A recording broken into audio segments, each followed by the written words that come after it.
सूर्य डूबने के बाद करते हैं घर की सफाई, तो जान लीजिए ये बातें। नमस्कार, स्वागत है आप सभी का माय ज्योतिष पे। हमने अधिकतर घर में ज़रूर ही सुना होगा कि सूर्य डूबने के बाद घर की सफाई करने से अशुभ होता है। क्या सच में ऐसा होता है या फिर ये एक भ्रम है?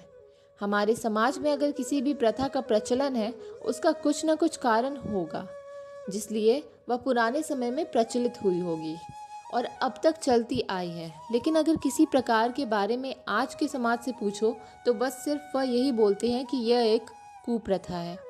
लेकिन सूर्य डूबने के बाद घर की सफाई करने में कैसा अशुभ है, इसका कोई भी लेख उपलब्ध नहीं है और ना ही किसी ग्रंथ वेदों पुराणों में वर्णन है।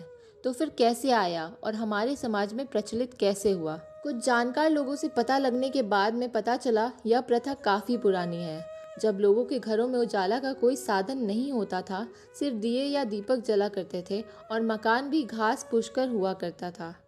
वह लोग सूर्य डूबने के बाद घर की सफाई इसलिए नहीं करते थे कि कोई काम का सामान गिर जाता था या रात के अंधेरे में या दीपक के प्रकाश में नहीं दिखता था, तो उसे सुबह ढूंढ सकते थे। और घास फूस के मकान होने के कारण आग लगने की संभावना अधिक होती है, क्योंकि दीपक गिरने से या किसी कारण से उनके घास फूस के मकान जलकर खाक हो सकते थे। कुछ समय बदला, लेकिन इस प्रथा ने एक नया रूप ले लिया और हमारे समाज में प्रतापगढ़ करवा रहे हैं, जो अभी तक चल रही है। लेकिन ना तो स्वर्ग रोकने के बाद घर की सफाई करने से कोई अशुभ होता है और ना ही इसका कहीं वर्णन है। यह प्रथा भारतवर्ष में काफ़ी राज्य, उत्तर प्रदेश, बिहार, राजस्थान और अन्य राज्यों में भी है।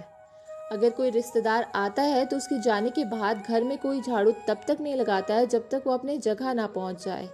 अगर ज़्यादा दूर जाना हो तो 2 घंटे 6 घंटे के बाद लगाना है।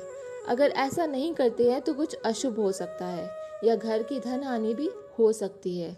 लेकिन इस मान्यता का भी कोई सबूत नहीं मिलता है और ना यह मिलता है कि यह प्रथा कब और कहाँ से शुरू हुई। कई जानकार और आचार्यों से पूछने पर कुछ थोड़ा बहुत मालूम होता है कि ऐसा प्रचलन पुराने समय में प्रचलित थी। जब राजा किसी भी युद्ध में जाए तो राजमहल में किसी भी प्रकार की साफ सफाई नहीं होती थी, जब तक कि राजा वापस ना आ जाए। धन्यवाद।